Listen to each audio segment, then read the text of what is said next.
Des nuisances sonores à craindre pour les riverains et usagers de la ligne de H de Francilien. À partir du 4 mars jusqu'au 9 août, 31 km de voies ferrées vont être rénovées entre les gares de Persan-Beaumont et de Creil dans l'Oise. Un chantier sur lequel vont travailler chaque nuit de la semaine 250 opérateurs de la SNCF par tronçon de 370 mètres. L'utilisation d'un train-usine prendra les travaux bruyants et ça devrait concerner les riverains qui habitent dans les 200 à 300 mètres aux alentours des travaux. Côté trafic ferroviaire, en dehors des heures de travaux, les usagers quotidiens de la ligne H pourront, d'après la SNCF, voyager tout à fait normalement. Et enfin, un fiche Paul de 8 restaurants au centre commercial de Lozeret à Ony. Le projet en discussion depuis une dizaine d'années devrait bientôt se concrétiser. Les 8 enseignes proposeront une variété de saveurs du monde. Selon le maire Jean-Michel Lévesque, il devrait y avoir un restaurant italien, un mexicain, un asiatique et un autre plus traditionnel, ainsi qu'un fast-food. En plus de ce pôle gastronomique, l'enseigne Lidl, déjà présente à Ony, va fermer ses portes à la fin du mois pour voir sa surface doubler d'ici à la fin de l'été. Les travaux des futurs restaurants commenceront en septembre pour une livraison prévue pour le premier trimestre 2020. Merci Alexis Duvauchel. Mercredi 20 février 2019 sur DFM Radio Regain. D'autres actualités proches de chez vous à 12h15 sur la radio du bonheur, du partage et du bien-être. Merci d'avoir choisi la radio du Val d'Oise, 98 FM et DFM 98.fr. C'était la matinale depuis 7h. Rendez-vous demain matin avec encore rubrique musique, bon plan, cadeaux et invités. Et maintenant, place au bar de l'économie avec de nombreux invités jusqu'à 10h30. L'émission est présentée ce matin par Florence Fleur. Très bonne émission à elle et à demain matin, 7h, toujours sur IDFM Radio Regain.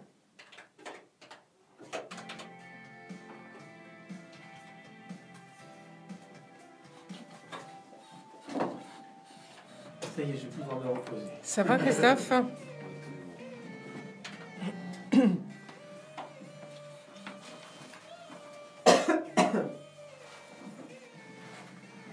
Amusez-vous bien. Merci beaucoup. Merci, Christophe.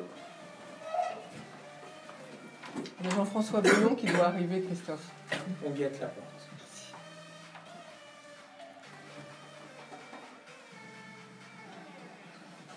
Bonjour à toutes, bonjour à tous de l'économie, du partage d'expériences, des échanges. C'est le bar de l'économie et bienvenue pour 90 minutes d'information avec Philippe à la technique et Lisa pour les infos du jour. Comme toujours, beaucoup de sujets. Aujourd'hui, à l'heure du grand débat national, nous traiterons aussi d'antisémitisme de la ville d'Enghien, du lancement de I Like Enghien, du Val d'Oise, de la situation du transport aérien et puis en France, et notamment en Val d'Oise, et puis aussi les projets du terminal 4 de Roissy, et puis d'une nouvelle pièce d'or, d'un service d'utilisation de monnaie complémentaire grâce aux métaux précieux et à l'or, et donc une nouvelle technologie, et puis aussi d'une nouvelle technologie de création, de stockage et de diffusion de vidéos utilisables sur téléphone mobile. Puis si on a le temps, peut-être comment se préparer au Brexit sans accord, quelles sont les conséquences pour l'économie française. Vous voyez, les sujets ne manquent pas. Avec mes invités du jour, Philippe Sueur, bonjour. Bonjour à vous, bonjour aux auditeurs. Vous êtes maire, bien sûr. vous êtes maire de la ville d'Enghien et vice-président du conseil départemental du Val d'Oise. Alors ensemble, on parlera du mouvement des Gilets jaunes, de ce soir, le grand débat national, de quels sont les thèmes qui seront donc ce soir débattus à Enghien, de votre budget de la ville qui vient d'être voté hier soir, du lancement de I Like Enghien, et puis de cette grande manifestation, si vous voulez bien, transpartisane qui a eu lieu hier soir, place de la République. On se posera donc plusieurs questions. À nos côtés, Jean-François Benon va arriver, c'est le directeur du comité d'expansion économique du Val d'Oise. Avec lui, on verra son analyse concernant la situation du transport aérien en France, en lien avec les projets du terminal 4 de Roissy, et puis aussi les salons auxquels il va aller pour trouver des entreprises internationales qui puissent s'installer en Val d'Oise. À nos côtés aussi, Jean-François Faure, bonjour. Bonjour. Vous présidez les sociétés Au Coffre, créées en 2009, une plateforme d'achat et de vente de métaux précieux. Et puis vous frappez une nouvelle pièce, ça sera intéressant de voir pourquoi et comment. Et puis aussi votre seconde société, Veracash, créée un petit peu plus tard, elle. Oui, en 2012 puis 2015. Voilà, 2012 et 2015. Une alternative à la banque, comme vous dites. Alors j'ai remarqué que vous étiez aussi l'auteur d'un think tank, Monnaie en transition. C'est un spécialiste sur les questions de matières précieuses, de monnaie complémentaire. Donc on verra avec vous si la monnaie, pour vous, la monnaie telle qu'on la connaît aura toujours cours. Et puis peut-être vous pouvez nous parler de l'euro, puisque l'euro fête ses 20 ans cette année. Voilà. Et puis enfin, à nos côtés, eh bien, Carole d'Annenchère. Vous avez fondé Check It Out SAS en 2017, une société qui commercialise en fait un produit qui s'appelle Canel. C'est une technologie de création, de stockage et de diffusion de vidéos utilisable sur téléphone mobile et sur plateforme web. Vous êtes accompagné de Patrice Selos. Bonjour Patrice et bonjour Carole. Bonjour. Bonjour à vous tous. Bonjour à tous. Vous accompagnez donc Carole d'Annenchère dans son développement car vous êtes un accélérateur de PME avec votre entreprise PM Initiative. Mais avant de vous passer la parole à tous, les infos du jour. Première info, l'hommage au couturier Karl Lagerfeld, directeur artistique de la maison Chanel, qui est décédé hier. Né à Hambourg, c'était une star planétaire de la haute couture. Son surnom, le Kaiser, couturier, photographe, styliste, directeur artistique. Il a fait briller les magasins de Fendi et Chanel depuis 1983. Pour Chanel, il était âgé de 85 ans. Reconnaissable à ses cheveux blancs tenus par un catogan, lunettes noires, haut col de chemise amidonnée, doigts couverts de bagues, il avait l'allure d'un marquis rock'n'roll. Il avait à la tête 3 marques, la sienne, Karl Lagerfeld, Fendi et Chanel, dont il n'a cessé de réinventer les classiques de tailleur tweed et des sacs à main matelassés. Et il signait des défilés spectaculaires reconstituant sous la verrière du Grand Palais tantôt une plage plus vraie que nature, tantôt les quais de Seine avec des bouquinistes ou alors une forêt enchantée. C'est en 50 qu'il s'installe à Paris et en 54, il remporte le premier prix du concours. Ça s'appelait le Secrétariat international de la laine, à l'époque la fédération. Il est sorti ex aequo avec Yves Saint-Laurent. Boulimique de travail, Karl Lagerfeld avait aussi la passion des œuvres d'art et de la photographie. Et il a possédé une grande collection de tableaux. Deuxième info, peut-être que vous voulez commenter, certains, non ? Tout le monde connaît en tout cas, ça on sait. Alors, je comprends, non, on peut rendre hommage aussi, bien sûr, le grand créateur, mais c'était un esthète exceptionnel, puisqu'on vient de faire allusion à sa collection, à ses collections, et il a osé la rupture. Il a été passionné par les arts du XVIIIe siècle. Son hôtel particulier parisien il a été un véritable musée. D'ailleurs, ce sont des tapisseries, celle de la légende d'Esther, qui est au château de la Roche-Guyon, appartenait à Karl Lagerfeld, jusqu'au moment où il a rompu, et tout a été vendu, et il a alors, avec beaucoup d'éclectisme, accumulé des œuvres d'art contemporaines. Voilà. Je pense que c'est intéressant, l'homme de rupture aussi. Oui, absolument. Merci beaucoup, Philippe Sueur. Autre info, développement du parcours de la gastronomie en Île-de-France. Pour renforcer le leadership de notre région dans le paysage gastronomique, la région Île-de-France va proposer des circuits régionaux de découverte de la gastronomie aux visiteurs franciliens, nationaux et internationaux. Les 6 premiers lieux seront l'Hôtel de la Marine à Paris dans le 18e, l'ancienne poste de Versailles, le pavillon de la France qui ouvrira fin 2020, la halle gourmande de Saint-Ouen qui ouvrira en 2021, ce sera 10 000 m², la Cité du Goût à Noisiel, 14 000 m² qui ouvrira en 2023, et la Cité de la Gastronomie et Paris-Rungis sur 10 400 m² qui ouvrira mi-2024. Ils seront accessibles sur visiteparisregion.com et ils seront intégrés au Paris Région Pass. Ils obtiendront le label et le logo Parcours de la gastronomie. Si vous voulez en faire partie, donc je parle là pour les autres départements d'Île-de-France, dont le Val d'Oise, voici le cahier des charges pour les nouveaux entrants. Il faut avoir une surface supérieure à 3000 m², un rayonnement à minima régional, un accueil multilingue, une offre numérique, être acteur ou partenaire d'au moins un événement régional, et puis un équipement aux objectifs pédagogiques, éducatifs, culturels ou ludiques.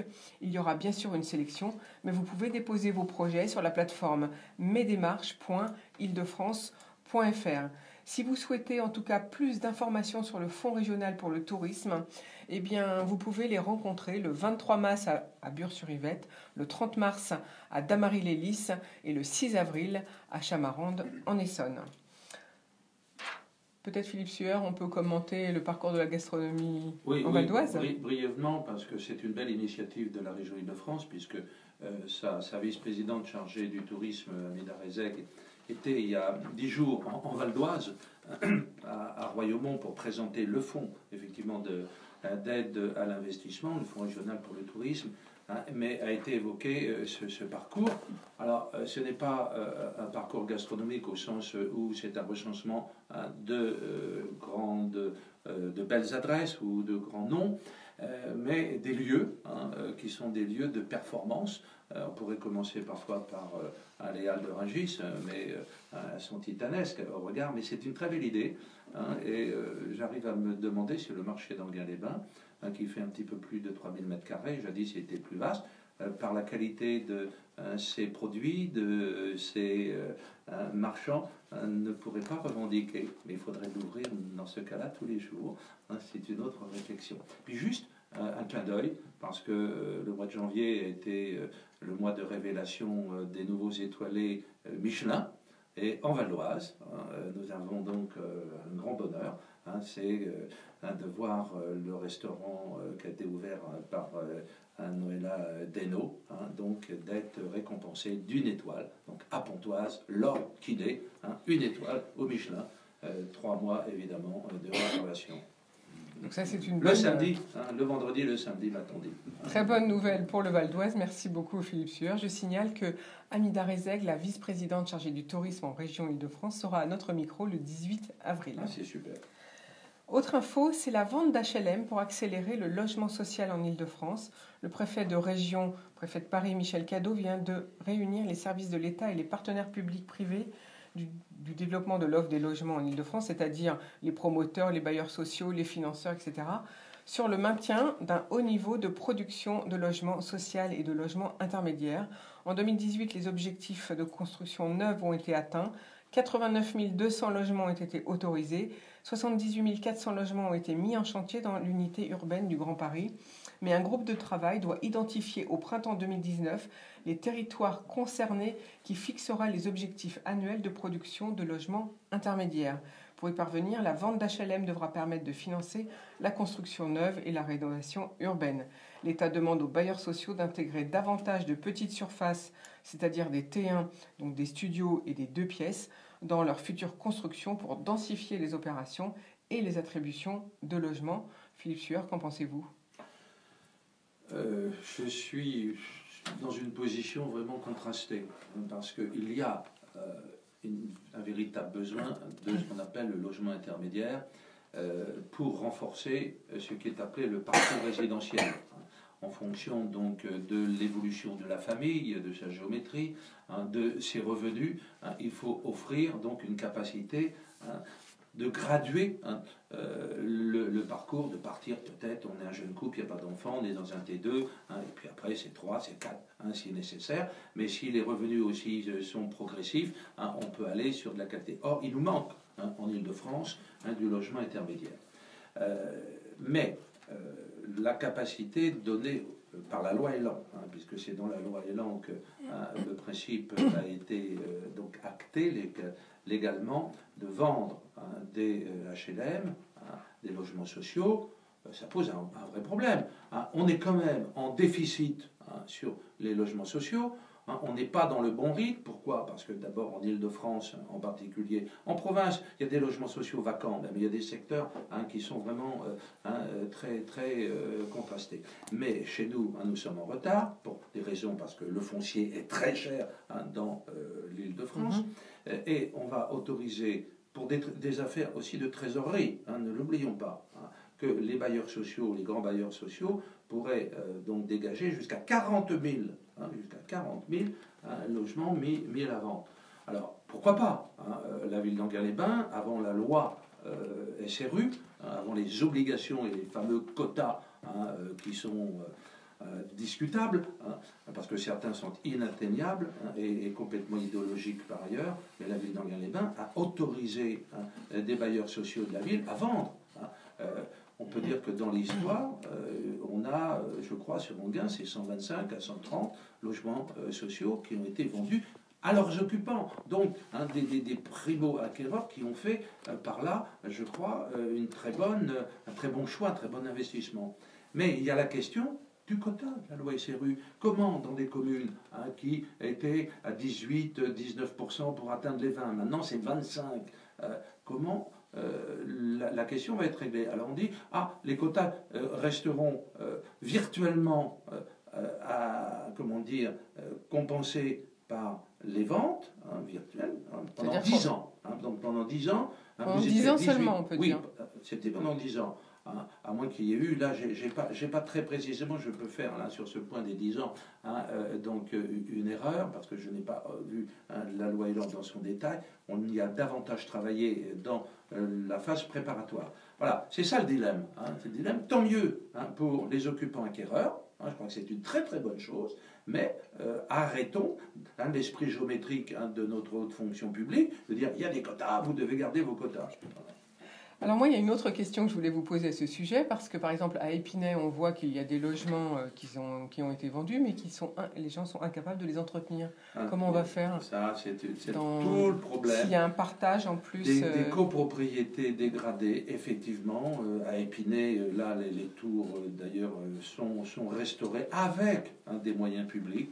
Donc des fameuses mousses qui ont été... C'était le problème de Cergy-Saint-Christophe, parce que les charges de copropriété dans la plupart de ces résidences sont telles que les occupants ne peuvent pas les payer. Alors on arrive à des situations complètement,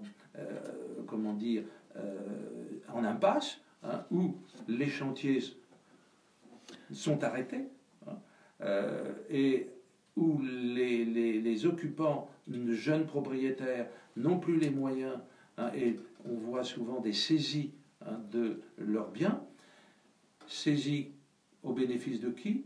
De marchands de sommeil, le plus souvent. De marchands de sommeil qui achètent à la barre, à bas prix. Les pouvoirs publics ont pris conscience de cette situation depuis très longtemps. Il y a des modes d'intervention, mais nous sommes quand même là sur un champ extrêmement dangereux. Et là, ce serait donc une partie donc, de ces immeubles qui seraient donc, toujours gérés par des bailleurs sociaux et une partie des appartements qui seraient en propriété privée.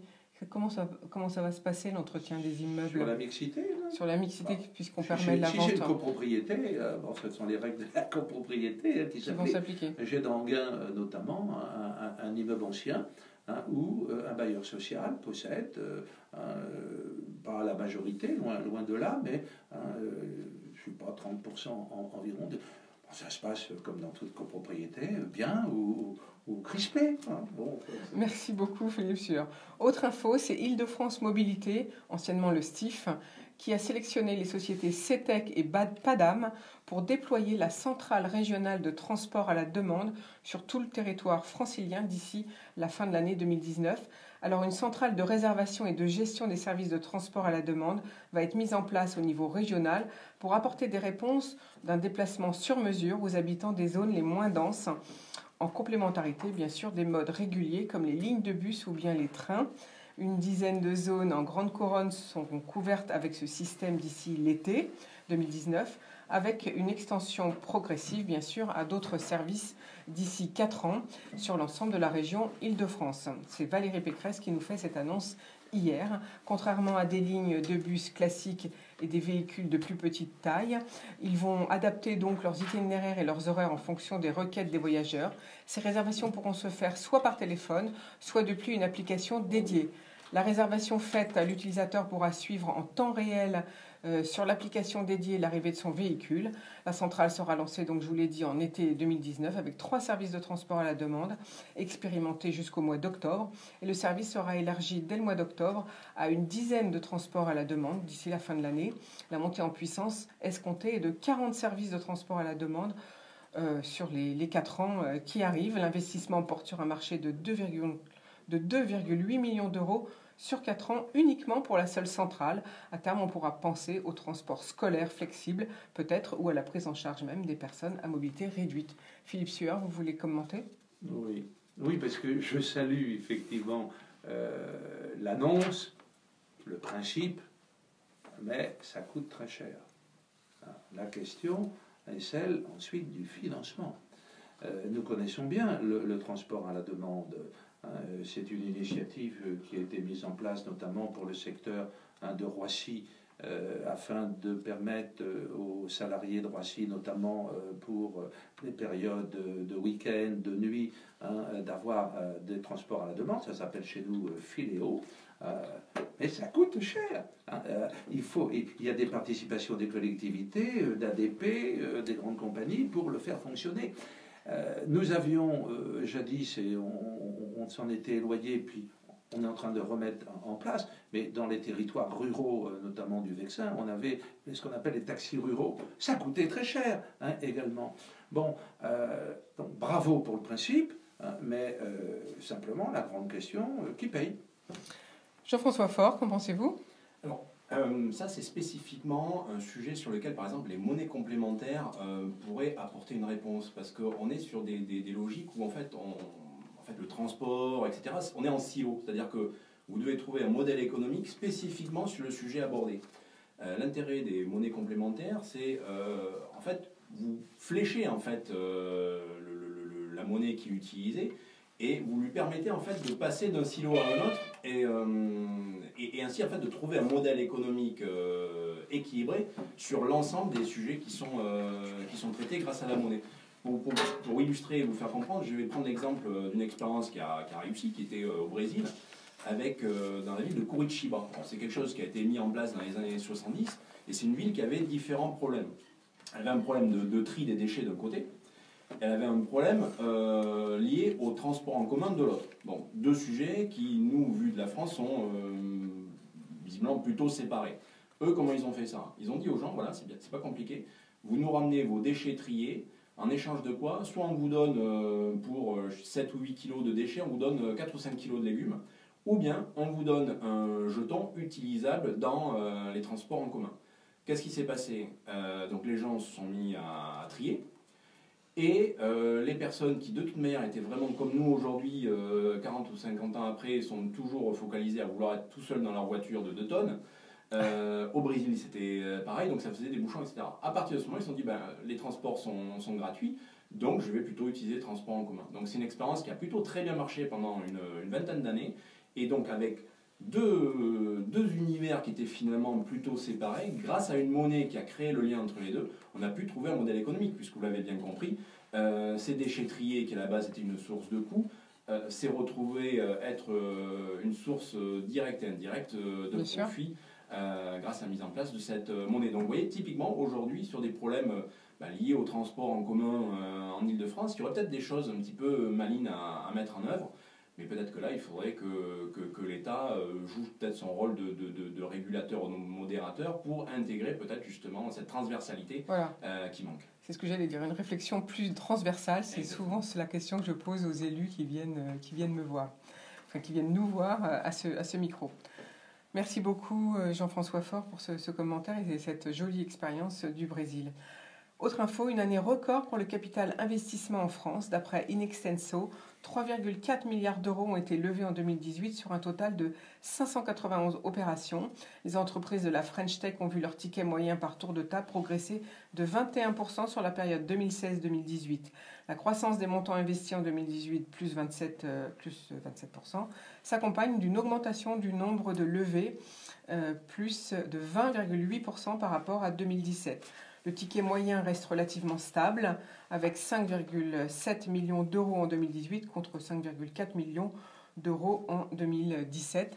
Cette progression globale relève l'engagement des investisseurs et des projets à forte valeur ajoutée. Ainsi, la performance de l'année écoulée est portée par des opérations d'envergure dépassant les 100 millions d'euros, tels que 172 millions d'euros investis auprès de la société de jeux vidéo Voodoo, par exemple, mais aussi pour le record opéré par Deezer, 160 millions d'euros au courant de l'été.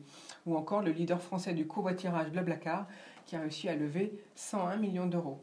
La performance des jeunes pousses, moins de 3 ans d'existence, est donc boostée cette année par les opérations exemplaires d'InnovaFeed, qui lève 55 millions d'euros en 2 tours de table sur la seule année 2018, et d'Inacure, dont la performance, 47 millions d'euros, vient de dynamiser le secteur des biotech françaises, et la start-up, un spécialiste de la mobilité partagée, c'est CityScoot, qui opère un premier tour de table à 40 millions d'euros.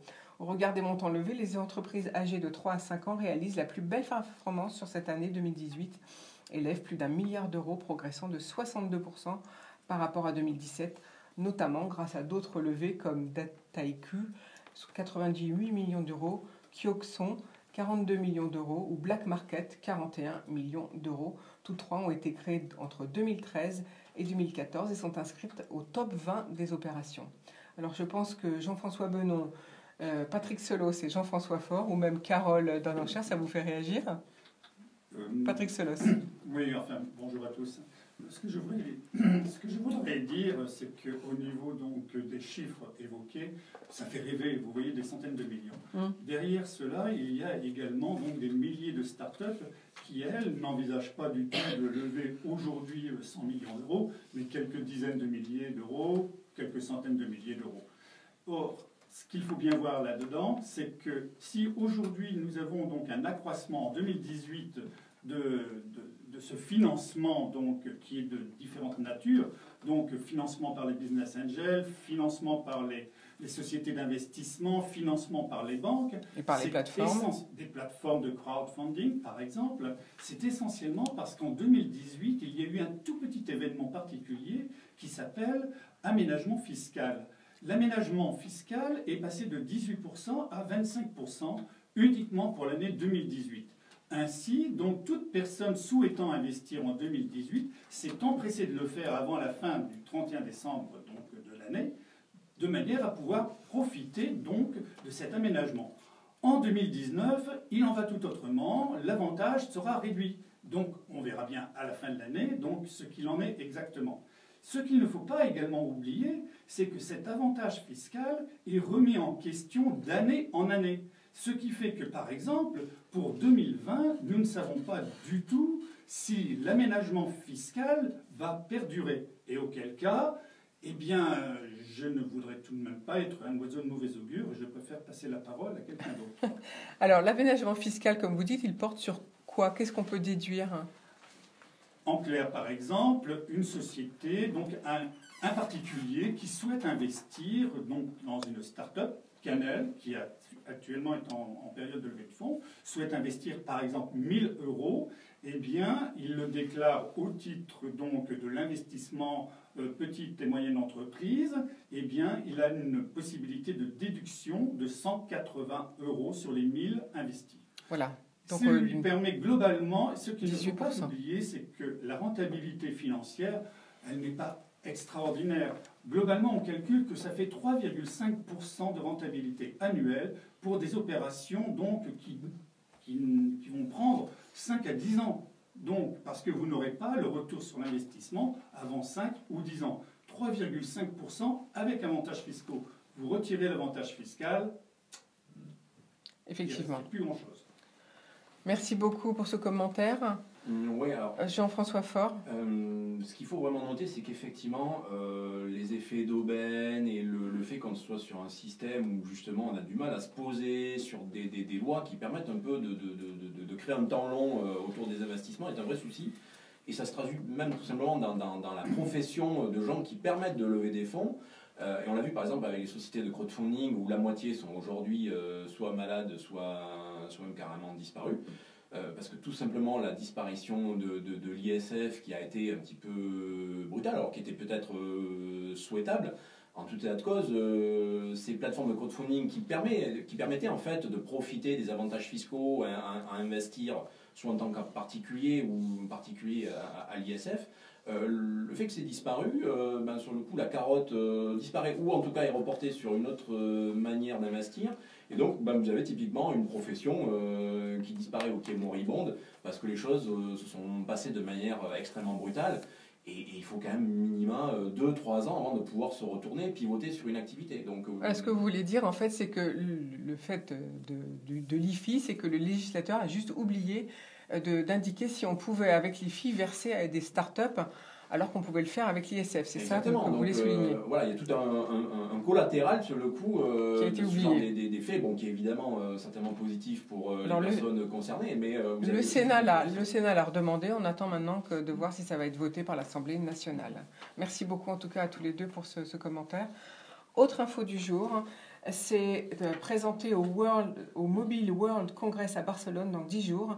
La marque LG va dévoiler un smartphone équipé d'un écran OLED faisant office de haut-parleur. Ce smartphone haut de gamme sera ainsi équipé d'un écran tactile doté de la technologie Crystal Sound OLED. Cette dalle vibre comme un diaphragme pour amplifier le son qui sort de l'appareil. C'est essentiellement au niveau des basses que la différence devrait se faire sentir. Et LG est associé à Meridian Audio Technology, dédié à l'écoute musicale. Toujours d'après LG, les voix seront plus faciles à discerner et les notes de musique subtiles plus perceptibles. Un discours marketing qu'il faudra mettre en perspective avec un test en réel pour juger la véritable qualité sonore de cette technologie prometteuse. Mais LG veut ajouter un deuxième écran sur son smartphone pour doubler la surface d'affichage. Celui-ci s'attacherait au téléphone comme un étui. Il doublerait ainsi la taille totale de l'affichage, comme si un écran se cachait dans la protection de votre smartphone.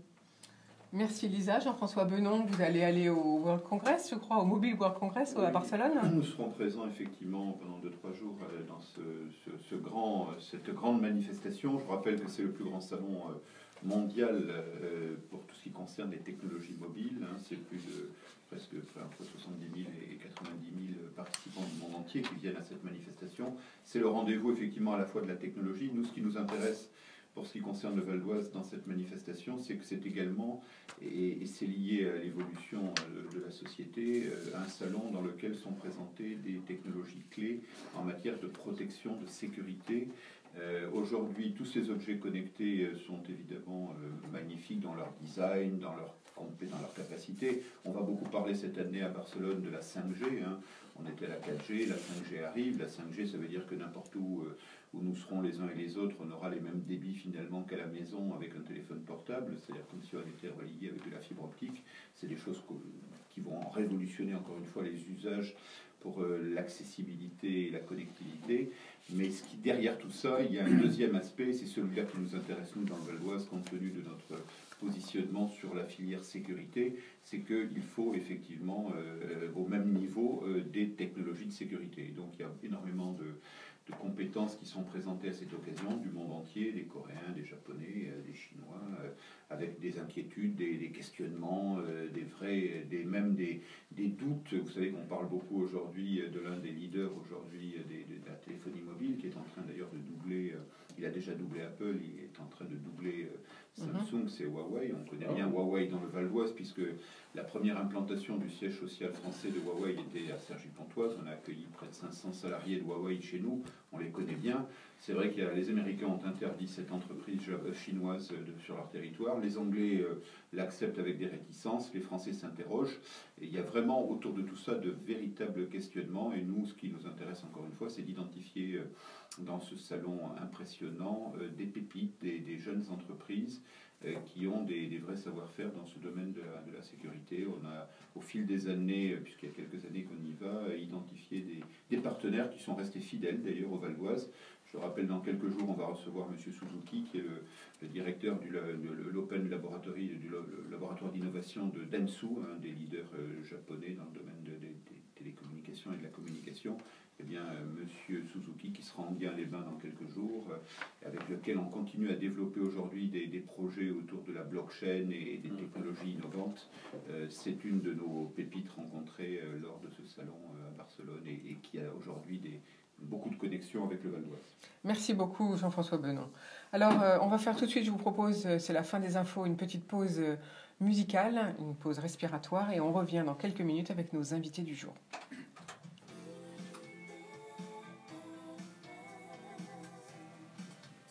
On repart tout de suite? Il m'entend pas. Bon, c'est parti. Après on commence à parler...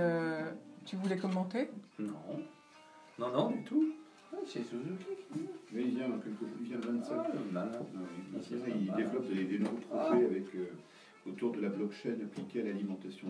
Un mélange entre la blockchain et le suivi de la qualité des produits alimentaires par l'intégration de sorte une traçabilité des produits alimentaires utilisant les capacités de la blockchain. Ça, c'est incroyable. Est-ce que donc, par quoi veux-tu commencer? Est-ce qu'on commence par peut-être parler de la grande manifestation d'hier soir transpartisane? 3 mots. Bah oui, parce que ensuite, tu as une grosse... je sais pas, comme tu veux. Il y avait... non, je dirais pas ce que je pense.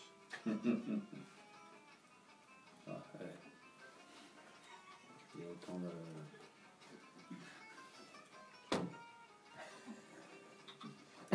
Non, mais il y en a vraiment qui ont pris leur manteau de virginité, qui étaient là à défiler, tant qu'on fait de l'antisémitisme ou de l'antisionisme, qui n'est pas tout à fait la même chose, de manière vraiment éhontée. Bon. Moi, je veux bien. Disons que moi, la question que je me pose, c'est est-ce qu'on n'a pas failli dans notre éducation? Est-ce qu'on ne devrait pas faire, comme ont mis en place les pays nordiques et la Belgique viennent de le faire, des cours d'empathie à l'école? Parce nous, dans notre école, on a une formation d'individualiste. C'est tout à la performance, la compétitivité, les meilleures notes. Des cours de bienveillance, il faut. Voilà. Et c'est ça la question que je voulais te poser derrière ça, en fait. Voilà pourquoi je voulais parler de ça. Mais c'est surtout aussi on parle. C'est quand même intéressant de voir qu'aujourd'hui on parle d'éducation, alors qu'en fin de compte, il n'y a pas besoin d'un tiers pour s'éduquer. Il y a l'éducation que nous recevons de nos parents, où aujourd'hui, donc la majorité des enfants n'ont plus l'habitude de dire bonjour. Ils ne reçoivent plus d'éducation des parents, c'est ça surtout. Voilà, donc il y a tout ça. C'est ça le problème. Et du coup, on repose et on transfère donc cette responsabilité sur l'école. Sur l'école, voilà. Notamment. C'est pas son rôle. C'est pas son rôle. Bon, on y retourne, Philippe? On y va? On recommence? Nous voici de retour au bar de l'économie. Je suis en compagnie de Philippe Sueur, maire d'Enghien, vice-président également du conseil départemental du Val d'Oise et président du CEVO, le comité d'expansion économique du Val d'Oise, avec son directeur général, Jean-François Benon, et puis aussi Jean-François Faure, président de Haut-Coffre et Veracash, et de Carole Dananchère, fondatrice de Kennel, accompagnée par son accélérateur, Patrice Sellos, avec PM Initiative. Alors tout de suite, Philippe Sueur, peut-être un petit mot sur la grande manifestation transpartisane qui a eu lieu hier soir, place de la République et d'ailleurs dans toute la France, un rassemblement contre l'antisémitisme. Mais moi, j'ai quand même une question à ce sujet à vous poser. Bon, c'est vrai que c'est bien qu'on se réunisse contre l'antisémitisme et c'est important. On se demande d'ailleurs à notre époque comment actuellement on peut encore être antisémite. Mais est-ce qu'on n'a pas failli dans notre éducation? Est-ce qu'il ne faudrait pas mettre en place, comme viennent le faire la Belgique, des cours d'empathie et comme le font déjà les pays nordiques? Ça serait heureux, bien entendu. Il est vrai que l'humanité s'est souvent confrontée parce que la lutte pour la vie conduit à la concurrence et parfois, bien sûr, au conflit. Les guerres en sont les témoignages douloureux. Mais là, on est sur une question qui est à la fois une question culturelle, idéologique, religieuse, qui a traversé au moins nos 2 premiers millénaires. Alors, la question juive est une question compliquée, puisque on peut en France en refaire l'histoire avec la fameuse politique de l'éponge des rois de France. Mais l'antisémitisme qui est aujourd'hui réactivé et sans doute avec beaucoup de dimensions politiques, c'est le conflit israélo-palestinien qui a conduit à des radicalisations. Il ne faut pas confondre non plus l'antisémitisme qui est racial ou théologique et l'antisionisme. Bon, là, on est sur des clivages extrêmement différents, mais quoi qu'il en soit, ils sont négatifs. Quoi qu'il en soit, ce sont des atteintes à l'humanisme, ce sont des atteintes au devoir de tout être humain de respecter en l'autre ce qu'il est d'abord et ce qu'il porte. Donc ces valeurs, ces origines ne sont pas contestables. Magnifique d'organiser une telle manifestation, douloureux de devoir le faire, puisque c'est le constat de l'échec. Beaucoup, je crains, qui étaient hier soir, nous n'avons pas pu à Enghien-les-Bains participer à ces manifestations parce que nous étions en conseil municipal vraiment bloqué, mais je crains qu'il y en ait aussi beaucoup qui aient été refaire une virginité. C'est possible. Alors on va justement, avant de parler du budget de la ville d'Enghien, parlons aussi du grand débat national de demain soir. Vous donnez rendez-vous à tous ceux qui veulent débattre. Sur quel thème demain soir? Ce soir, c'est pas demain soir. Ce soir. C'est ce soir. Donc sur le débat national, nous l'avons organisé en plusieurs étapes, de manière à pouvoir serrer. Et il y a 4 grands thèmes que donc aujourd'hui on connaît bien. Ce soir, nous avons le thème de la fiscalité, des dépenses publiques et de l'organisation des services de l'État. Donc des nuances dans les mots, parce qu'il y a dépenses publiques, fiscalité et organisation de l'État. Ce n'est pas l'aspect constitutionnel qui est envisagé, c'est plutôt l'organisation administrative de l'État. Alors, nous avons eu il y a une dizaine de jours le premier débat sur les 2 premiers thèmes, l'écologie et les questions donc, de démocratie. Nous avons un modérateur qui conduit les débats. Les politiques n'interviennent pas, parce que nous devons nous laisser la place à l'expression, voire peut-être aux contradictions des citoyens veulent soutenir entre eux, parce que c'est ça l'intérêt. Deuxièmement, nous avons ouvert, c'était même un préalable, depuis le mois de décembre, un cahier de démocratie locale, à la fois sur notre site, mais également sur papier. On ne peut pas dire qu'il y a eu une précipitation d'expression, mais il y en a tout de même, dont certaines contributions sont extrêmement, comment dire, intéressantes bien sûr, mais constructives. Voilà, un véritable esprit de réforme et de synthèse. Nous avons aussi, ça se passe cet après-midi, nous avons notre conseil municipal des jeunes que j'ai voulu sensibiliser sur ces questions de citoyenneté en allant interpeller d'autres jeunes, en allant enquêter auprès de collégiens et de lycéens. Donc il y a cet après-midi une première réunion en quelque sorte de synthèse, mais pas définitive. Et puis nous donnerons à l'extrême fin de la période, donc le 15 mars, la parole aux acteurs économiques de notre ville, de manière là aussi, parce qu'on puisse y avoir expression, inquiétude et propositions. Donc dernier rendez-vous fin mars pour les acteurs économiques. Non, pas fin mars, 15 mars. 15 mars. Et ce soir, donc le grand débat national à Enghien sur la salle des fêtes. À la salle des fêtes, vers 20h j'imagine. Donc nous avons un modérateur qui est vraiment neutre, puisque je ne peux pas, je ne souhaite pas conduire ce débat, je le ferai avec bonheur, mais je pense qu'il y a un devoir là de neutralité. Voilà, si vous voulez donc discuter fiscalité, c'est le moment, c'est ce soir à Enghien-les-Bains pour le grand débat national et dépenses publiques surtout. Alors là, il y aura beaucoup à dire et c'est un sujet beaucoup plus difficile de difficile. Alors justement, quand on scrute le budget de l'État, eh bien, au regard des orientations très difficiles à corriger, il n'y a pas beaucoup de dépenses à gommer sans mettre les Français dans la rue. Il ne faut pas l'oublier. Donc c'est pas si facile que ça, c'est ça que vous voulez nous dire. Alors justement, parlons donc de dépenses. Vous avez voté votre budget hier soir. Quels sont les projets pour la ville d'Enghien? Alors le budget a été voté hier soir. Nous avons là un budget, oui, un beau budget. Nous sommes assez fiers. C'est le résultat de plusieurs années de réduction justement de nos dépenses fonctionnelles qui permettent alors de dégager ce qu'on appelle un excédent. Et cet excédent de fonctionnement vient financer l'investissement. Il faut rappeler que les collectivités françaises, de la commune à la région, ont une interdiction d'emprunter pour le fonctionnement. Interdiction. Il n'y a que l'État qui se paye le luxe d'emprunter 100 milliards, ou entre 70 et 100 milliards par an, pour en quelque sorte assurer le fonctionnement général.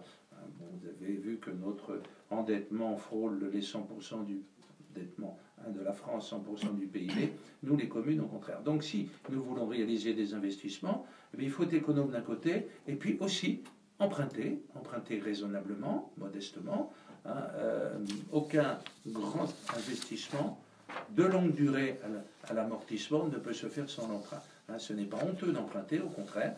C'est une règle d'or pour les collectivités. Imaginez que des dépenses, par exemple d'assainissement qui s'amortissent sur une cinquantaine d'années, d'assainissement, je dis bien, doivent être aussi cofinancés par ceux qui en auront l'usage futur. Voilà. C'est ça l'idée générale. Bon, pour nous, nous allons réaliser la restauration d'un atelier industriel de serrurerie que nous possédons depuis longtemps en cœur de ville, la serrurerie Guillaume, D'ailleurs, on en fait un lieu de réunion de culture qu'on va appeler la Serrerie. Nous avons surtout ce magnifique projet de restaurer la rive nord du lac d'Anguin, le quai qu'on appelle Tabarly, celui qui est en limite de Saint-Gratien et de Soisy. C'est un très très gros travail de rive, de consolidation, d'embellissement, pour en faire évidemment une belle promenade. Voilà, puis des travaux dans les écoles, je ne vais pas énumérer. Alors vous lancez un hashtag. Le hashtag c'est #LacAnguin. Oui, bien sûr. Bon, à la radio, c'est difficile de pouvoir comment dire, le décrire, mais on s'inspire, vous l'avez bien compris, du cœur new-yorkais et le I like anglais. Nous, c'est lac, c'est pas like, c'est lac d'Anguin. Donc, dans le cœur, on a inscrit lac, un autre lac d'Anguin. C'est notre identité, en quelque sorte très forte. La ville s'est développée autour de la fonction thermale, mais aussi grâce à ce merveilleux paysage qu'est celui du lac, à ses activités nautiques, ludiques. Nous avons une image, une identité touristique. Nous sommes d'ailleurs la seule station de tourisme dite classée du département du Val d'Oise. Il y en a moins d'une dizaine en Île-de-France. Et par là, on a des obligations à la fois d'avoir un contenu, c'est le bien-être à la source, et puis d'avoir une marque. Cette marque, c'est le lac et ses activités aquatiques. Merci beaucoup Philippe Sueur. Alors avec Jean-François Benon, vous êtes chargé du comité d'expansion économique du Val d'Oise. Et Jean-François Benon, vous venez de publier, si je puis dire, une analyse concernant la situation du transport aérien en France et ses liens avec le projet du terminal 4. Alors quel impact, quelle est l'évolution, quelle évolution du transport aérien voyez-vous? Quel impact pour nous, pour les compagnies françaises notamment? Oui, en fait, c'est une demande des élus du conseil départemental qui sont sollicités officiellement dans le cadre de la décision du groupe Aéroport de Paris d'engager le lancement de la construction d'un nouveau terminal sur l'aéroport Charles de Gaulle. C'est un projet considérable, sans doute l'un des plus grands projets de construction dans les années qui viennent, puisque c'est un investissement de l'ordre de 9 milliards d'euros, c'est-à-dire un investissement totalement considérable. Ce projet consiste tout simplement à construire sur l'aéroport Charles de Gaulle, donc en grande partie dans le Val d'Oise, un nouvel ensemble immobilier qui est un nouveau terminal qui sera capable d'accueillir 40 millions de passagers nouveaux sur cet aéroport qui déjà aujourd'hui en accueille plus de 72 millions, 72,2 en 2018, et qui a une capacité théorique d'en accueillir 80 millions. Donc face à l'augmentation considérable du transport aérien au cours des dernières années, face à des perspectives présentées par les analystes, par l'IATA et les spécialistes du transport aérien de croissance exponentielle du nombre des passagers dans les années qui viennent, sur le plan mondial en tous les cas, Aéroport de Paris, qui est en plus en phase d'ouverture, de privatisation à la demande du gouvernement, a décidé d'engager ce projet. Alors ça ouvre évidemment des questionnements, surtout dans un territoire comme le Val d'Oise. C'était le sujet qui intéressait les élus du département, mais Philippe Sueur en parlera mieux que moi, puisqu'il y a un aspect politique dans cette affaire. Mais le vrai sujet aujourd'hui, il est évidemment de trouver l'équilibre entre le développement économique que peut apporter la croissance continue du transport aérien. Et dans un département comme le Val d'Oise, il est évident que la présence de l'aéroport est un moteur économique, à la fois en termes de création d'emplois direct et indirect, mais également, et on y joue beaucoup, on en joue beaucoup dans notre métier, nous, de développeurs économiques, en termes de gateway, de porte ouverte sur le monde. Le Val d'Oise est un territoire par nature ouvert sur le monde, et c'est un atout formidable quand il faut attirer des entreprises. Mais en même temps, et la ville d'Anguin, je crois, est bien concernée par ces questionnements, c'est vrai que la perspective telle qu'elle est annoncée aujourd'hui par Aéroport de Paris, avec la décision de créer ce nouvel équipement, et de passer dans les années qui viennent de 72 millions de passagers à 120 millions, peut-être même plus, parce qu'avec un nouveau terminal et deux fois deux pistes, on a des capacités d'accueil de passagers considérables dans les années qui viennent, 130, 140, peut-être même plus de millions de passagers. Ça ouvre des questionnements sur la partie environnementale. Et donc la complexité pour les élus, et c'était à ce titre-là que je suis intervenu avant-hier pour présenter quelques chiffres et quelques visions, c'est comment on fait l'équilibre entre la tranquillité des habitants, des riverains. Le Val d'Oise est dans l'axe des pistes, évidemment, par nature. comment on arrive à trouver, et c'est pas simple, un équilibre entre ces perspectives de croissance exponentielle du transport aérien, des investissements considérables qui amènent évidemment de la richesse et de l'emploi au territoire, et en même temps des inquiétudes sur la santé des habitants. Alors, tout ça se passe, et je termine là-dessus, et c'est ce qui rend encore les choses encore plus complexes, et c'était le sujet que j'ai abordé avec les élus il y a quelques jours, c'est que c'est encore beaucoup moins simple que je viens de le dire, puisqu'en réalité, le transport aérien augmente certes au niveau mondial de façon très importante, mais on a des vrais questionnements sur le modèle même du développement du transport aérien. Et c'est ça qui est compliqué, parce qu'à part avoir une boule de cristal, bien malin est celui qui est capable aujourd'hui de donner une vision précise sur ces évolutions, le modèle effectivement du transport aérien est en plein bouleversement, sous l'effet de plusieurs phénomènes. Je vais aller très vite et je vais m'arrêter tout de suite. Le premier phénomène, c'est la montée en puissance des compagnies low cost, et notamment d'un nouveau modèle de compagnie, parce que les compagnies low cost ont beaucoup contribué à l'accroissement du transport aérien ces dernières années. Mais il y a un nouveau phénomène qui monte, c'est le transport aérien par des compagnies low cost dites entre guillemets long courrier. Voilà. Et ces compagnies low cost long courrier, elles changent un certain nombre de modèles et elles bouleversent notamment le modèle qui a été dominant depuis une vingtaine d'années à Roissy, qui est le modèle des grands hubs des compagnies majeures. Type Air France par exemple. Air France, absolument. Il faut savoir que sur l'aéroport Charles de Gaulle, sur les 72,2 millions de passagers en 2018, 30,6% de ces passagers, c'est-à-dire de l'ordre de 25 millions, sont en réalité des passagers en correspondance. C'est-à-dire voilà, ils ne restent pas sur place. Qui ne partent pas de Paris, qui ne viennent pas à Paris, mais qui se contentent, entre guillemets, de changer d'avion. Voilà, de traverser l'aéroport. Ça, c'est un modèle magnifique qui a été importé des États-Unis, à la base de FedEx, puis de Delta, et qui fonctionne très bien pour multiplier la connectivité internationale. Mais avec l'arrivée des compagnies low cost long courrier, on revient à un autre modèle qui est le point-à-point, c'est-à-dire qu'il n'y a plus besoin d'avoir des hubs, si vous voulez, et ça change tout. Et ça change tout parce que... Alors qu'est-ce que ça change pour que qui est capable l'auditeur aujourd'hui comprenne de savoir dans les années qui viennent si ce modèle qui représente aujourd'hui un tiers des passagers de l'aéroport Charles de Gaulle sera dans les mêmes proportions dans les années qui viennent. Il y a alors deuxième phénomène qui vient apporter ça, c'est qui vient bouleverser tout ça, c'est le développement d'un nouveau modèle d'avion, de nouveaux modèles d'avions qui sont des avions en fait au départ conçus pour faire du moyen courrier.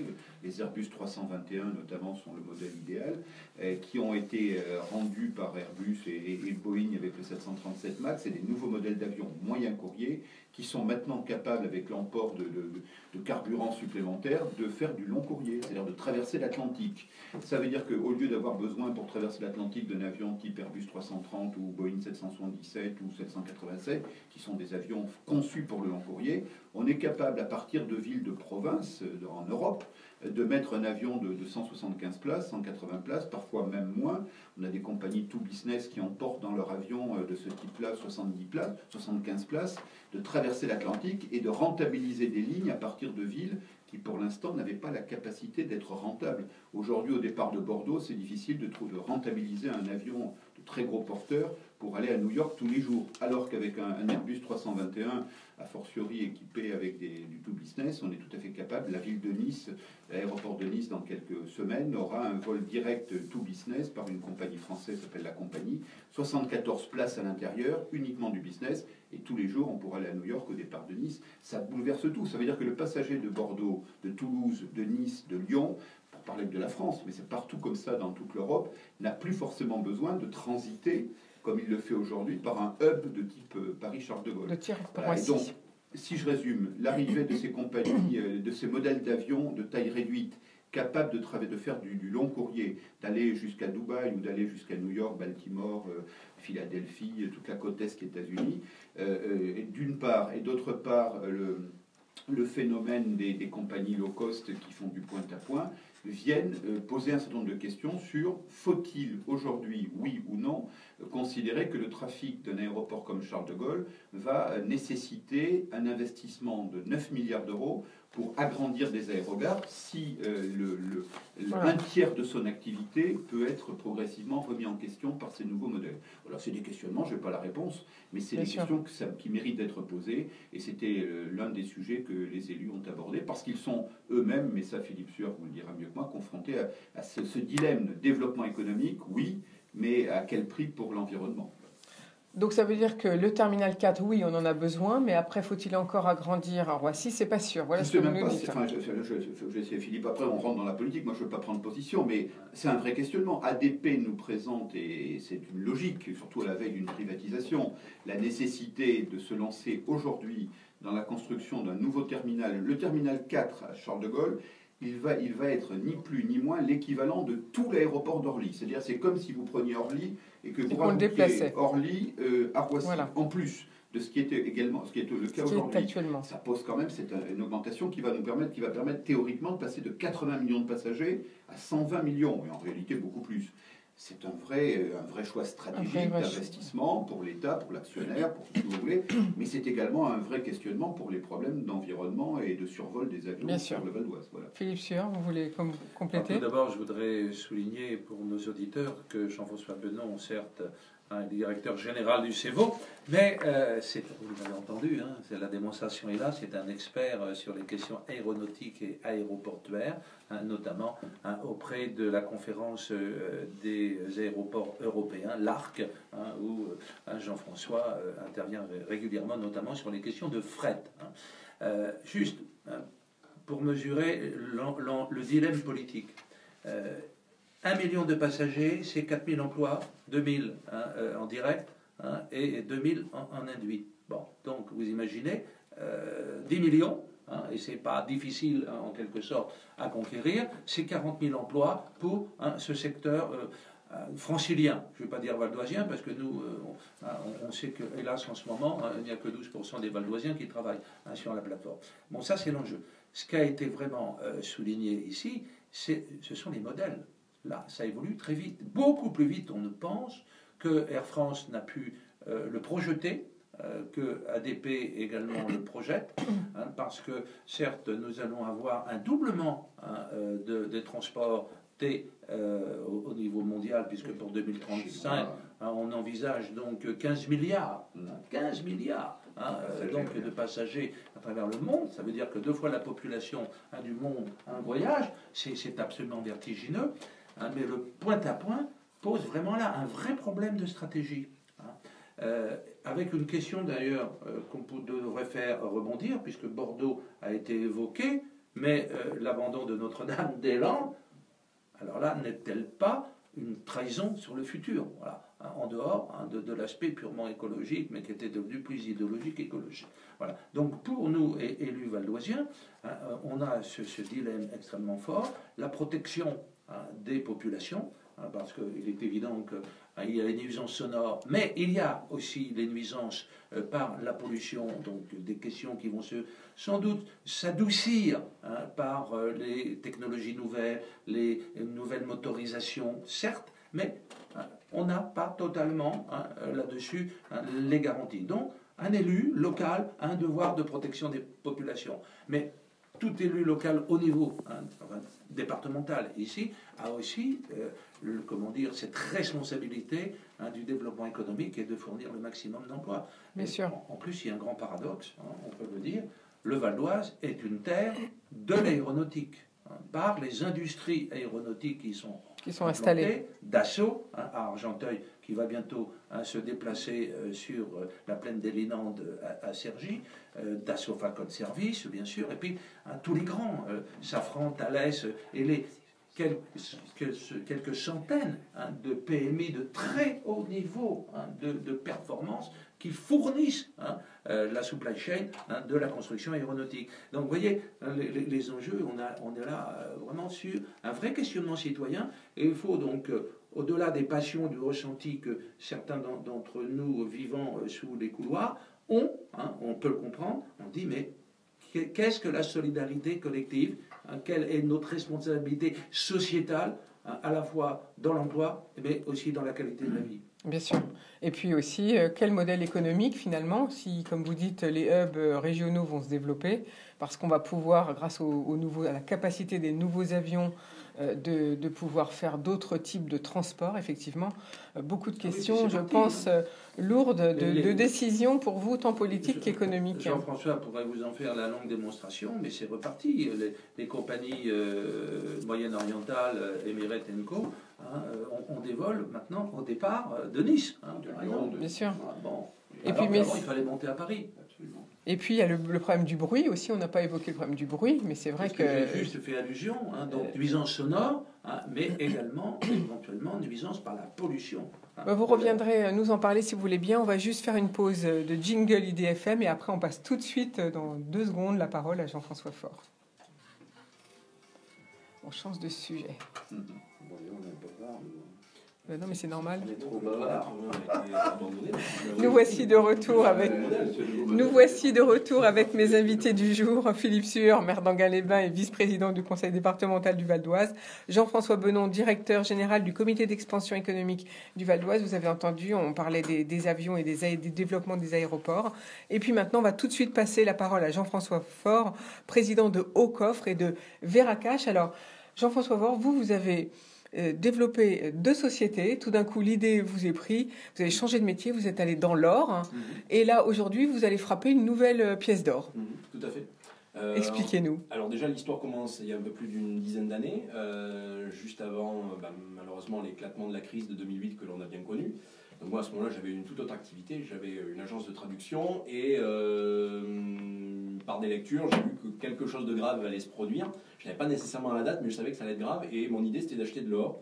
J'ai essayé d'en acheter. Je me suis rendu compte que c'était compliqué. Les banques ne voulaient plus vous en vendre.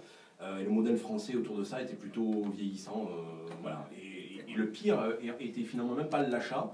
C'était lorsqu'on voulait en revendre. Et là, ça devenait excessivement compliqué, parce que si on rentrait dans des boutiques, on avait l'impression qu'on allait se faire arnaquer.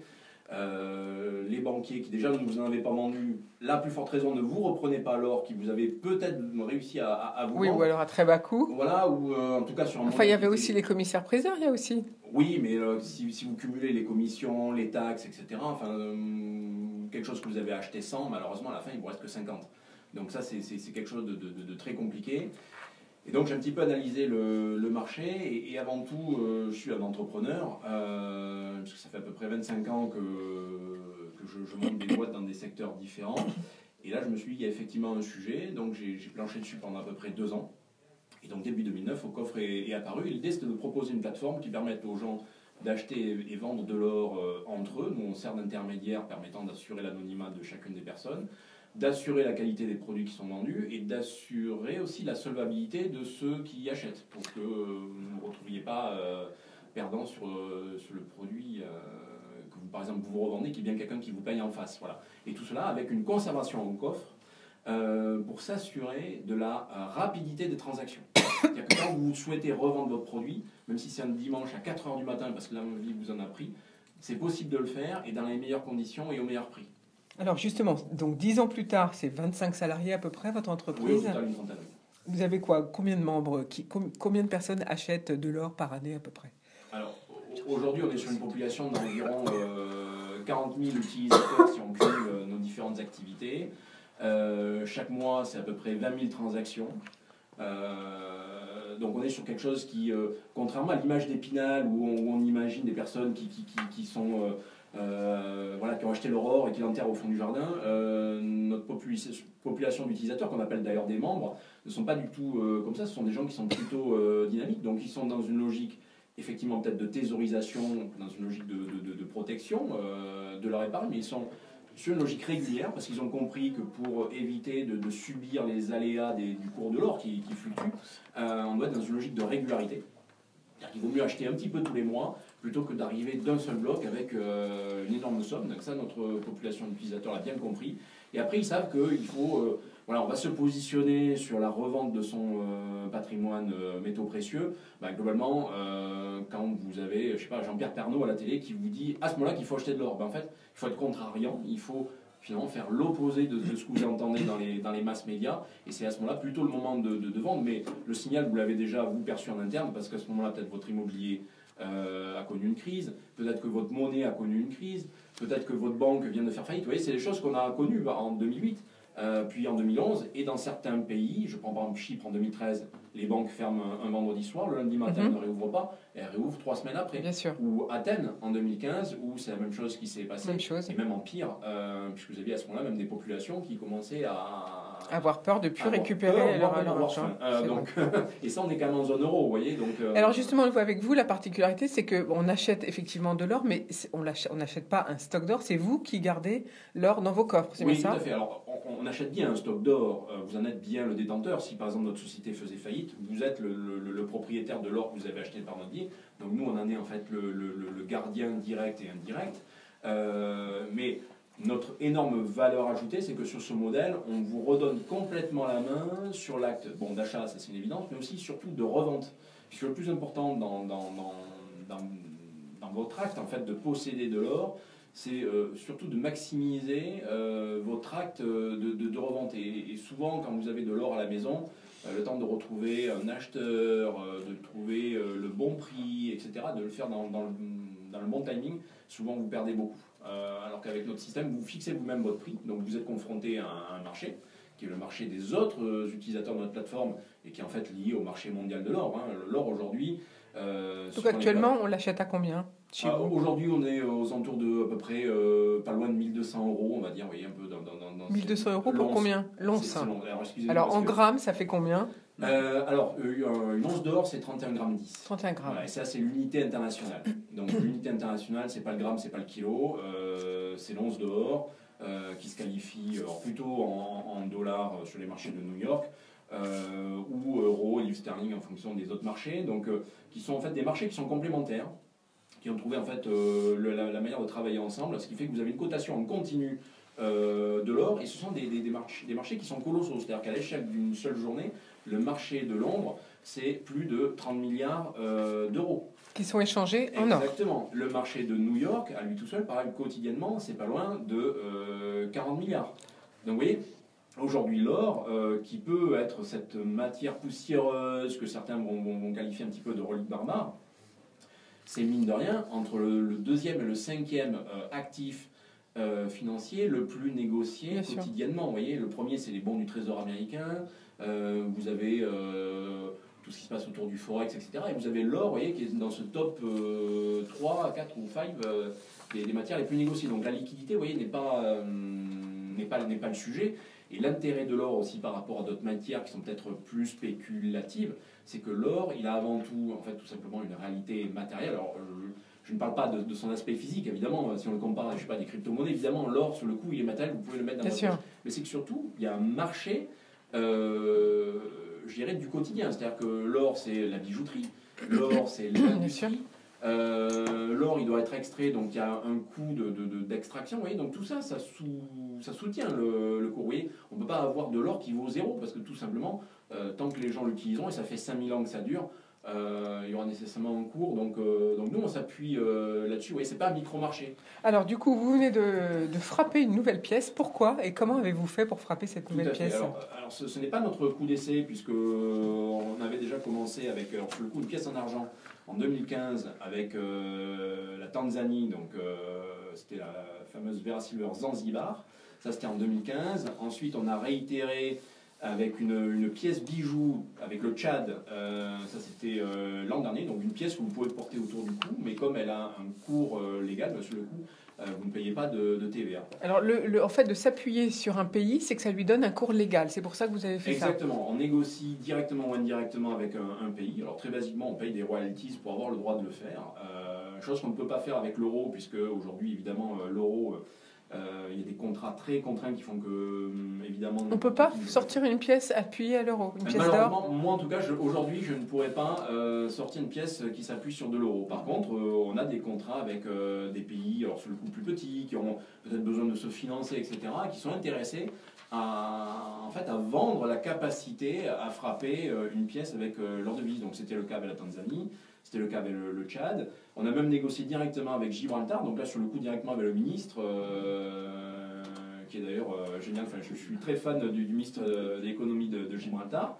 Et on a donc émis là aussi une pièce en argent métal, et on va certainement d'ailleurs avec eux avoir de nouveaux projets, parce qu'on aime beaucoup travailler avec Gibraltar. Et là aujourd'hui il y a un vrai sujet, exactement avec le Brexit. Donc ça nous permet de produire des pièces qui ont un sens au sens thésaurisation, qui ont aussi un sens sur la fiscalité, c'est-à-dire qu'après on a un intérêt à les posséder, parce qu'on sait que lorsqu'on va les revendre, on aura un petit avantage lors de la revente.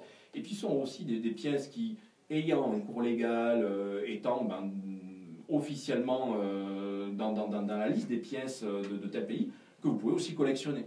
Donc même si c'est sur le coup un peu marginal, parce qu'on est plutôt nous sur du produit d'investissement, vous pouvez aussi en fait avoir ce petit plus de collectionner ces... Voilà, alors ces pièces-là, on peut les acheter, on les a physiquement dans sa main là par contre. Vous pouvez les avoir dans votre main sur ces produits effectivement à cours légaux que l'on propose. Donc la dernière qui s'appelle la Vera One, qui a été fait avec le Tchad, qui a la particularité d'être une pièce rectangulaire.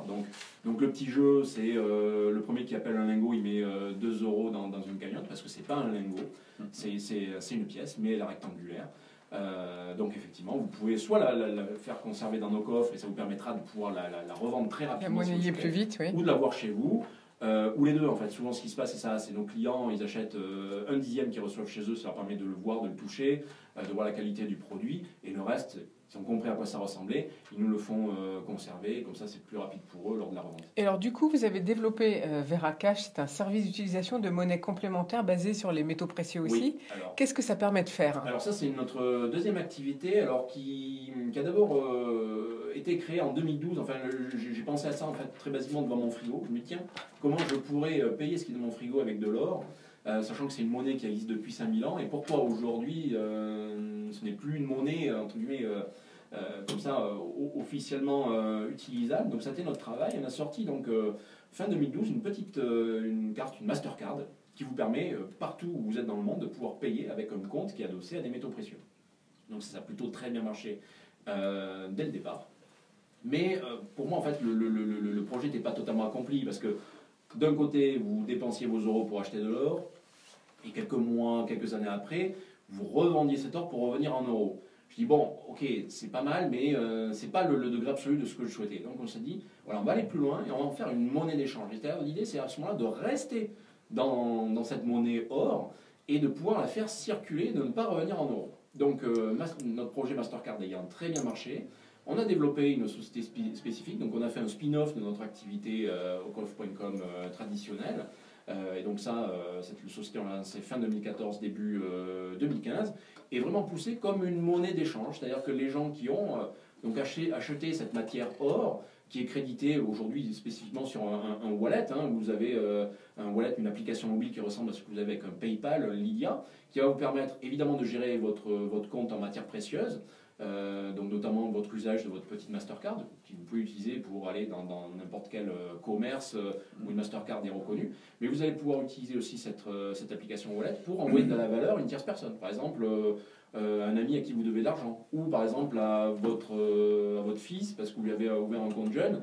Et voilà, on veut lui mettre 200 €, on a oublié, tout d'un coup.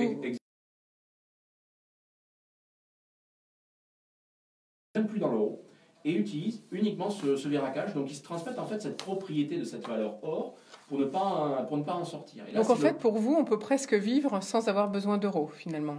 Alors, évidemment aujourd'hui la monnaie c'est notre monnaie commune, donc ça ce n'est pas remis en question, mais c'est ce que moi j'appelle la monnaie Erasmus. Donc c'est quand même une monnaie qui, au-delà des avantages, je dirais, économiques qui sont évidents, c'est aussi une immense importance sur le plan culturel. C'est un ciment. Pour autant, l'euro a quand même ses limites. Et là, justement, on parlait tout à l'heure des 20 ans de l'euro, c'est quand même un vrai sujet. Quel est le bilan de l'euro?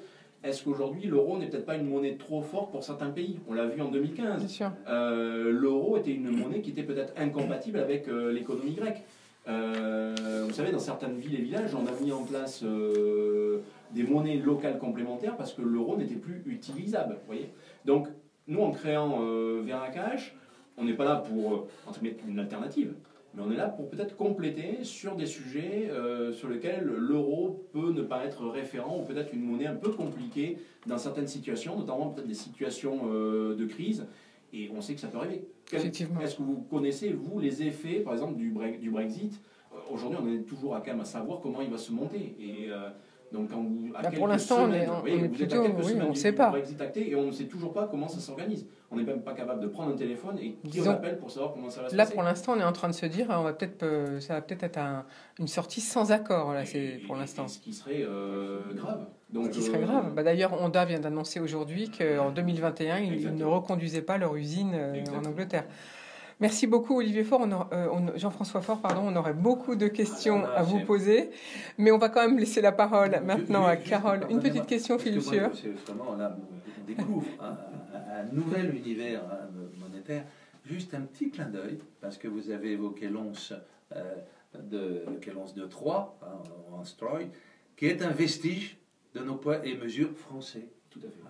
C'est l'once, c'est 31 grammes 104, c'était la mesure de poids de la ville de Troyes avant 1790. Voilà, on retrouve nos origines avec cette nouvelle petite pièce. Merci beaucoup. C'est international. Jean-François Faure, oui.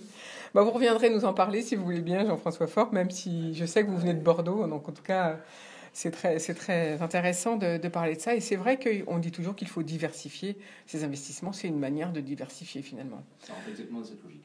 Carole Danancher, alors vous êtes notre start-up du jour, vous avez fondé Canel, déjà un joli contrat pour vous, c'est que vous avez signé avec le département du Val d'Oise. Alors vous lancez donc une application, puisque c'est disponible sur nos téléphones, pour faire de la vidéo. Alors allons-y, comment ça marche? Alors pour vous réexpliquer un tout petit peu pourquoi est-ce qu'on a lancé Canel et quel était le besoin des entreprises / administration publique qu'on avait identifié. Tout simplement, je pense que j'apprends rien à nos auditeurs, mais le format vidéo est en train d'exploser complètement. La preuve, là on est à la radio, mais on est en train de faire de la vidéo en même temps. Voilà, on fait de la vidéo live. La vidéo live. Et l'idée, c'était vraiment d'essayer de permettre aux entreprises, aux écoles, aux associations, aux administrations de pouvoir s'approprier réellement le pouvoir de la création de vidéos. Aujourd'hui, typiquement, c'est très compliqué pour une entreprise de faire de la vidéo. Elle peut faire appel à un prestataire. C'est une solution traditionnelle, sauf que ça revient très cher. Donc ça lui permet de faire quelques vidéos dans l'année, mais pas de véritablement intégrer ce format vidéo dans sa communication.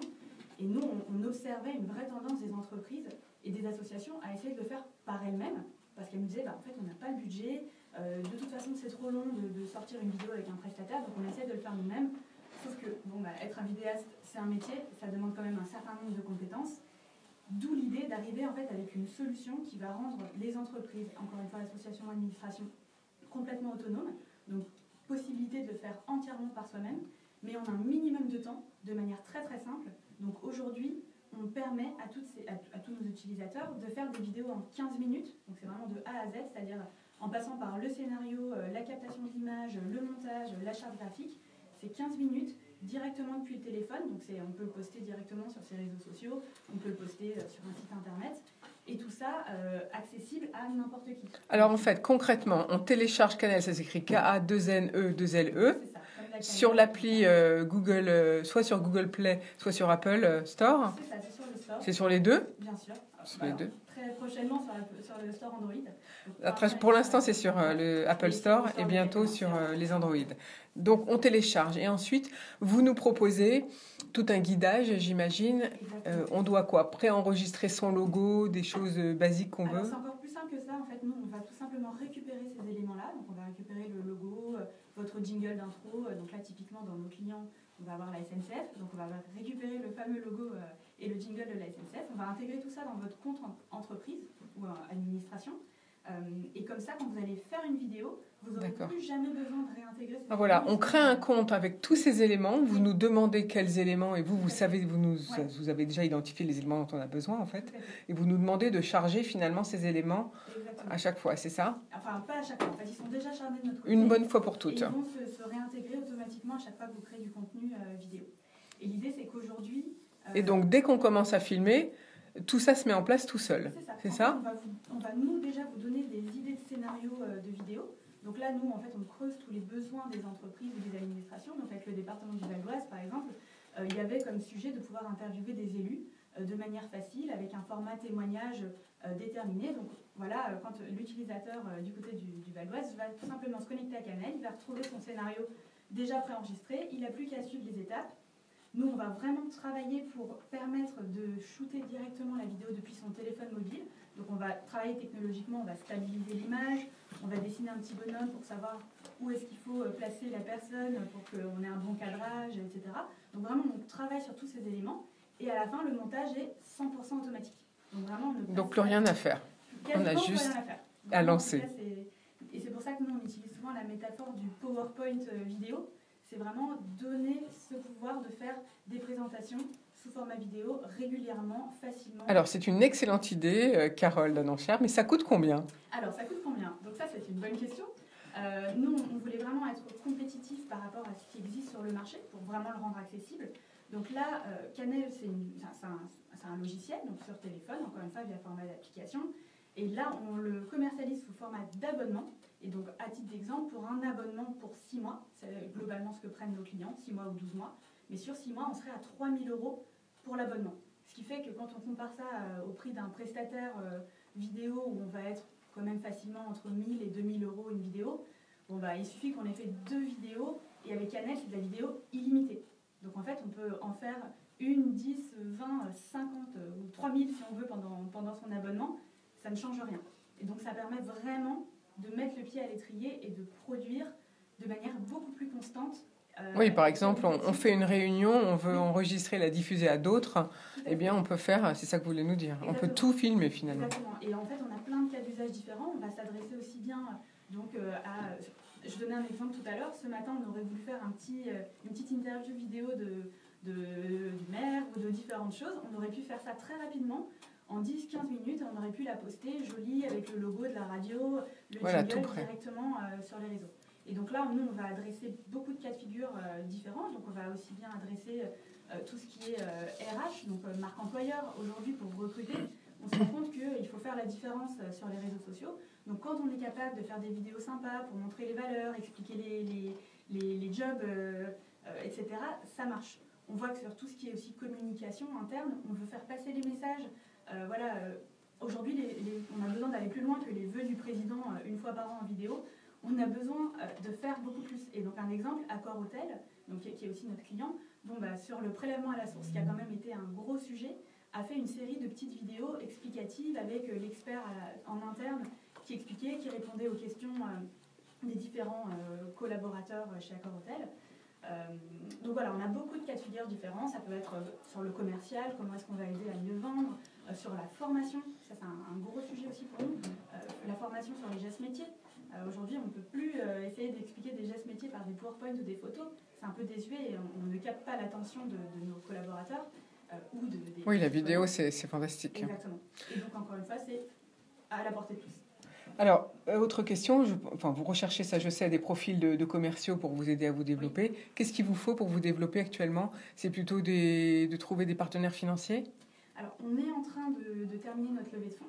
Donc, elle est encore ouverte jusqu'à la fin mars. Donc, s'il y a des personnes qui sont intéressées, n'hésitez pas. Alors, comment il faut faire pour participer? Me contacter, tout simplement. Sur l'adresse mail carole@canel.io. Voilà, vous retrouvez aussi notre contact sur notre site internet canel.io. Donc vous pouvez me contacter sur ce sujet-là. Avec un K, je rappelle, et non pas un C. Comme la cannelle avec un K, encore une fois. Donc ça, c'est vraiment pour... on termine cette levée de fonds pour aider notre développement. Et grâce à cette levée qui est déjà en cours, on a déjà recruté deux développeurs qui nous aident à aller plus loin sur le produit. Et justement, on a besoin de commerciaux qui soient intéressés par, bien sûr, le secteur de la tech, si possible par la vidéo, et qui ont envie de rejoindre une aventure où il y a encore beaucoup de choses à faire, c'est sûr. Merci beaucoup. On va passer la parole 1 minute à Patrice Sellos, qui est votre accompagnateur de start-up. Oui, c'est votre âge. Mon âge, j'ai 28 ans. Voilà, voilà. Parce que jeune, belle, innovante, pour que les auditeurs qui ne la voient pas sachent qu'on a vraiment dans nos territoires ici, bon c'est le Val d'Oise, on magnifie un petit peu plus, mais qu'est-ce que c'est encourageant. Parce qu'il faut dire que Canel est installé en Val d'Oise, à Saint-Ouen-l'Aumône même. Oui, ce que j'allais rajouter tout simplement, c'est de dire qu'au niveau de l'utilisation donc de cette application Canel, il suffit de savoir utiliser un téléphone. Alors, en règle générale, c'est tout de même donné à beaucoup de personnes. Donc, quel que soit l'âge en plus maintenant. Quel que soit l'âge. Merci. Voilà. Merci Patrice Sellos de le rappeler. Donc, Carole Danenchère, je rappelle que vous êtes installée à Saint-Ouen-l'Aumône. Sur Apple Store, qu'est-ce qu'on tape pour charger Canel? Canel. K-A-2-N-E-2-L-E. Après, je vous invite, tout simplement. Vous pouvez aller sur le store ou aller sur notre site internet. Encore une fois, il y a un numéro de téléphone et un contact. Jean-François Faure, si on veut vous contacter pour investir dans l'or et avoir une autre manière de se diversifier et d'avoir de l'argent avec une Mastercard, on fait comment? Écoutez, dans le cadre de Veracash, c'est excessivement simple, soit par le site web veracash.fr, ou encore plus simple, sur un store, que ce soit dans l'univers Apple ou le concurrent. Vous rentrez tout simplement en Veracash et vous avez l'application qui vous permet de suite d'ouvrir un compte. Il faut télécharger quelques documents parce qu'évidemment, on est quand même tenu par certaines réglementations et vous recevez votre Mastercard quelques semaines après. Merci beaucoup à vous tous, vous 5 en studio, d'avoir été présents ce matin. Philippe Sueur, merci beaucoup. Jean-François Benon, à très bientôt. Dans un mois, on vous retrouve d'ailleurs tous les deux pour d'autres sujets. Bonne journée à tous. Demain, je vous retrouve pour d'autres sujets. En tout cas, belle journée. Il va faire beau aujourd'hui. Profitez-en. 17 secondes, il me reste. C'est gâché, hein.